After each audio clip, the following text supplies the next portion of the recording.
Welcome to Castle Hills Christian Church Online Church. We know you have a lot of ways you could be spending your time, and we really appreciate that you joined us today. It means a lot to us that you're here. We're asking everyone to take a moment to prepare yourself for worship. Later in the service, we'll be taking communion together, so if you want to grab some bread and juice to be prepared to participate in that, we would really encourage you to do so. Also, minimize distractions. Grab a Bible, prepare your heart and mind to worship, study, and fellowship together online. Also, we're asking everyone to head over to chccsa.info. This is our central hub for all next steps. There you can complete a connection card, which will let us know that you're worshiping with us. You can also submit prayer requests or ask any questions or get better connected with our church. Use chccsa.info at any point during the service or throughout the week to reach out to us and connect with us.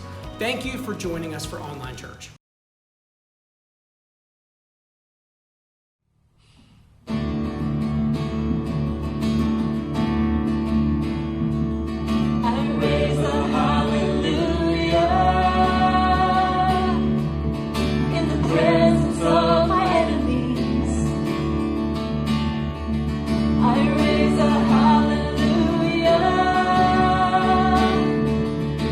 Louder than the unbelief.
Have you ever been sucker punched?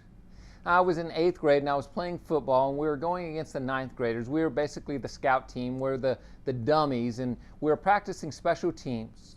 And we were the kickoff team, and we were running down the field as fast as we could, and suddenly someone hit me from the back. They clipped. This is an illegal move. And it knocks me to the ground. It decleated me. It knocks the air out of me. And I remember the next morning I was urinating blood. They had sucker punched me. I didn't see it coming. And some of you, you've been sucker punched. And maybe not physically, but you've had something in your life that has knocked the air out of you. Maybe it's the death of a loved one. Maybe it's an illness. Maybe someone has betrayed you. Maybe you lost a job that you thought was really stable. And it's left you stunned, and it's left you basically not knowing what to do. A few years ago, I read a great little book called Didn't See It Coming, Overcoming the 7 Greatest Challenges That No One Expects and Everyone Experiences by Carey Nieuwhof. And over the next several weeks, we're going to be talking about some of these challenges that we have in our life that we often don't see coming. And today, we're going to look at cynicism. Most of us, we don't say, hey, I want to grow up to be cynical. But we end up there. And so I want to ask you a question. Are you cynical? And if you are cynical, what's made you cynical? And so take a few moments and think about that. What is cynicism? Cynicism is simply the general distrust of others or a lack of hope in people or their desires. At its worst, you become jaded and negative and skeptical. You have contempt and scorn. And so how does cynicism happen? I want to give you 4 reasons this morning. First of all, cynicism starts when idealism crashes into realism. When idealism crashes into realism. We have these ideas of how we think things are going to be, and they don't end up that way. You have these expectations of how marriage is going to be. And then you get into it the first year and the first few years, and you realize marriage is hard work. It's not everything that you expected. Or you have that precious child, and oh man, they're so sweet to hold that child, and next thing you know, they're in their 2s and their 3s, and they're saying no, and you're dealing with temper tantrums, and then eventually they become teenagers, and oh boy, that's a whole new challenge, and you realize you had these expectations about parenting, but it's a whole lot different. Maybe you had certain expectations about your job, and it's a lot different than what you ever imagined. The second reason why we grow cynical is because we know too much. No one is cynical about something that they know nothing about, but they become cynical because you get close and you see all the defects, the issues, the problems. You see how the sausage is made. I still remember in high school I was working for a janitorial company, and we were working at a chicken plant where we're cleaning the offices, and I walked outside to this little cool area, and you saw all of these different parts that were being put into these big old bins. And there was chicken claws, and then there was this thing that it seemed like it just had guts and leftovers. And finally I asked, I said, hey, where does that bin go? And the person said, hey, that's everything that goes into a hot dog. And to this very day, I have a hard time eating a hot dog because I think about all of the nastiness that kind of fills up a hot dog. And for some of you, you struggle with cynicism because you've experienced life. As Solomon in Ecclesiastes 1, he's was the wisest man in the world. It says this, starting at verse 16. He said, I said to myself, look, I'm wiser than any of the kings who ruled in Jerusalem before me. I have greater wisdom and knowledge than any of them. So I set out to learn everything from wisdom to madness and folly. But I learned firsthand that pursuing all of this is like chasing the wind. And then verse 18, the greater my wisdom, the greater my grief. To increase knowledge only increases sorrow. Solomon became cynical because he knew so much, and it can creep in for us as well. The third reason why we often grow cynical is because it doesn't happen because you don't care. It starts because you actually do care.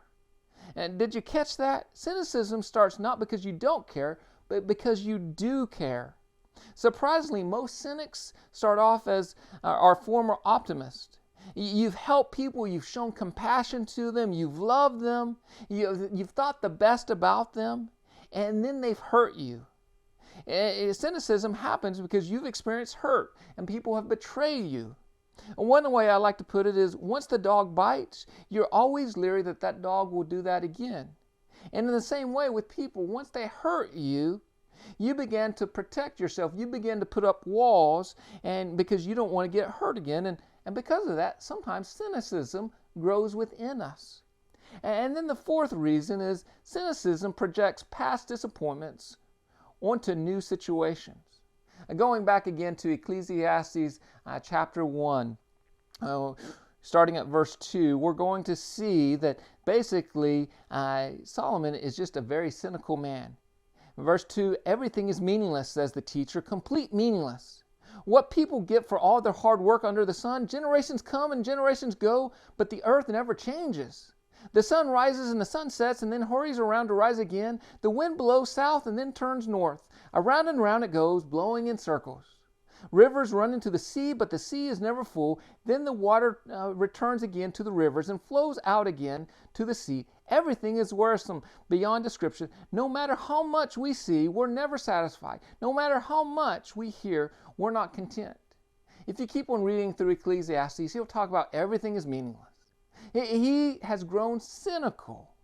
And basically, he kind of has these general ideas that, hey, this is just how things are going to be. And often cynicism says these things in our life. It looks at the new team member and says, I bet it's just a matter of time before they mess up. It looks at the new class of ninth graders and says, they're just like the kids who drove me nuts last year. It says, since my last girlfriend cheated on me, you can't trust any women. It says, if I help this person with their bills, I bet they're going to do just like the last person. They're going to take that money and go on vacation with their family instead of actually paying for their electricity or their food bill. It says the last authority figure that you trusted hurt you, and so you can't trust anyone in authority anymore. The cynic lives by this motto. Fool me once, shame on you. Fool me twice, shame on me. And with cynicism, we tend to make some general statements and we apply those to everyone. Once someone has hurt you, then we think everyone's going to hurt us. Carrie Newhoff says, hope is one of cynicism's first casualties. As people of faith, we have hope, and we're called to be a light to the world. And our attitudes are contagious. Well, we must live and talk in a way that gives hope to people. And so, what are some ways that I can overcome my cynicism? And let me give you 5 different ways. First of all, admit it that you're prone to cynicism. Once you accept the problem and you catch yourself being negative, you acknowledge it and say, hey, I'm becoming really cynical. I'm becoming negative. Secondly, practice gratitude. Practicing gratitude neutralizes cynicism. It cultivates a positive attitude.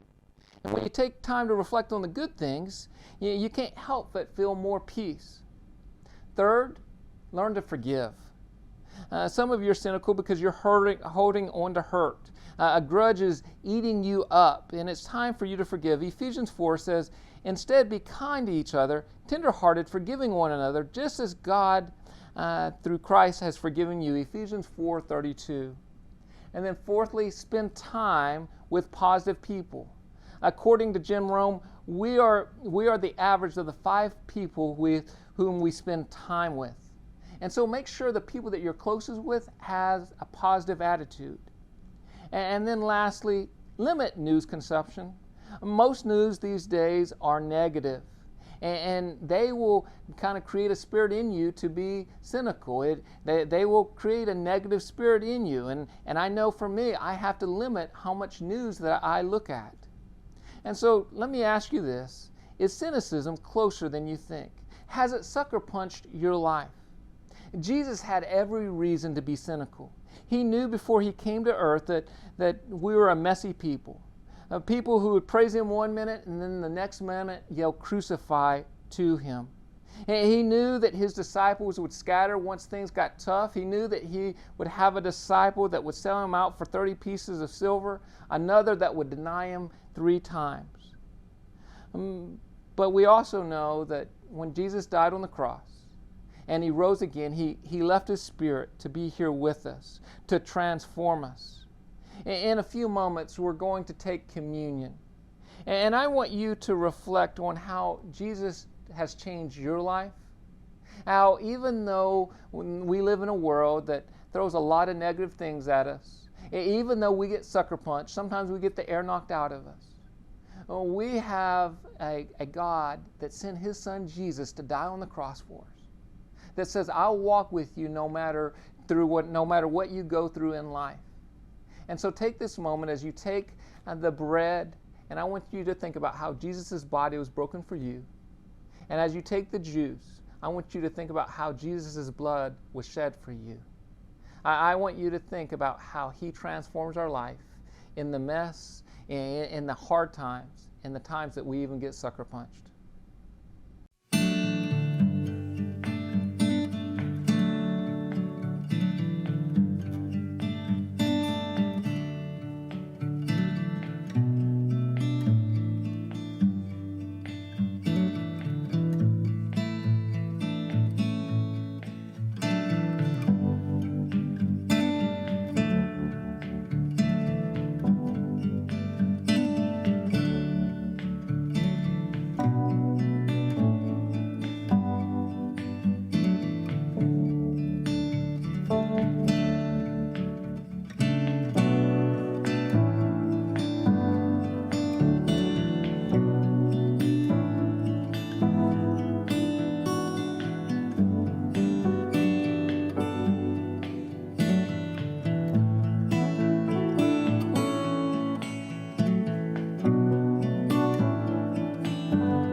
Say sometimes you win some, sometimes you lose some.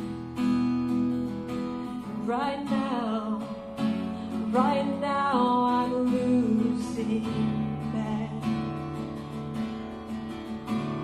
I stood on this stage night after night, reminding the broken it'll be alright. But right now,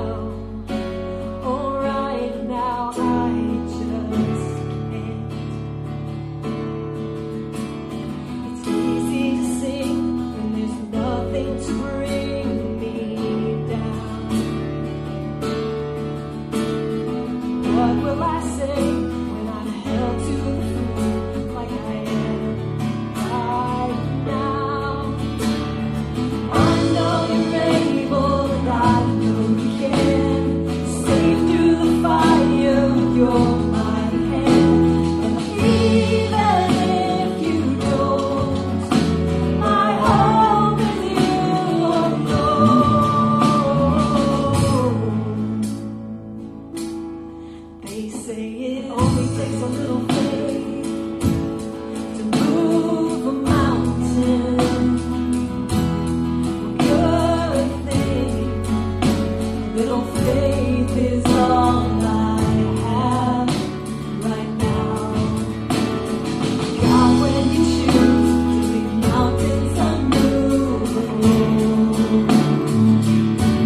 darkness, you give hope. You restore every heart that is broken. And great are you, Lord. It's your breath in our lungs, so we pour out our praise. We pour out our praise. It's your breath in our lungs, so we pour out our praise to you only.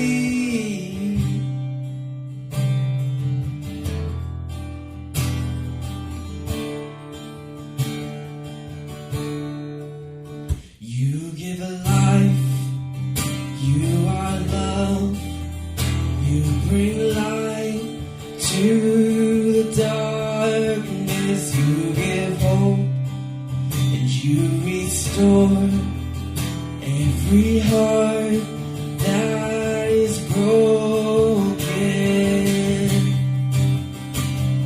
And great are you, Lord. So it's your breath in our lungs, so we pour out our praise. We pour out our praise. It's your breath in our lungs, so we pour out our praise to you only. It's your breath in our lungs, so we pour out our praise. We pour out our praise. It's your breath in our lungs, so we pour out our praise to you only.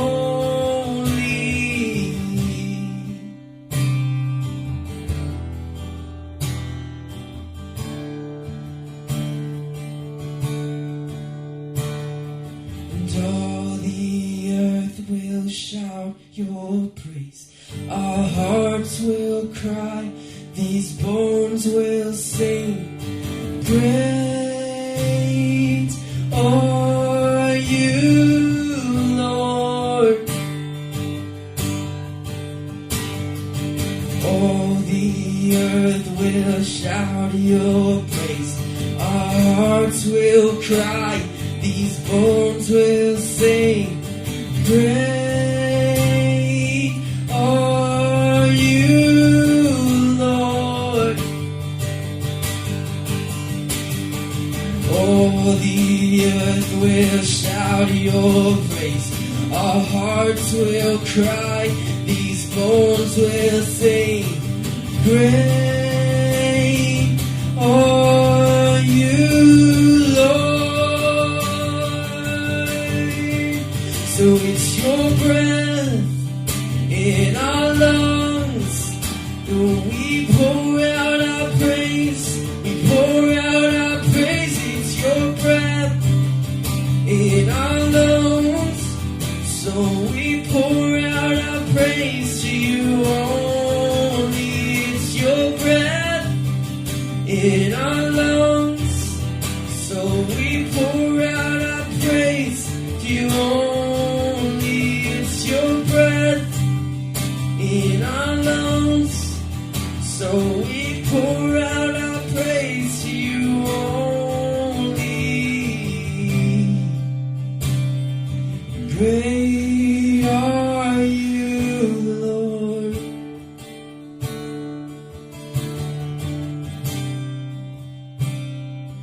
Great are you, Lord.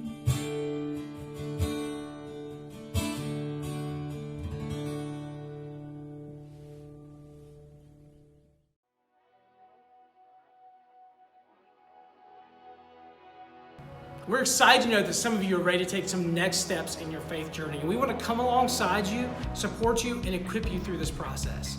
If you want to submit a prayer request or talk to someone about beginning your relationship with God and getting baptized, or if you're looking for a place to serve, we would love to connect with you at chccsa.info. Many of you call Castle Hills Christian Church your home. If you would like to partner with us in ministry and support us financially, so we can continue to make a difference both here in San Antonio and around the world. You can go to give.chccsa.com, or you can text the word GIVE to the number 210-903-5440. Thanks again for joining us.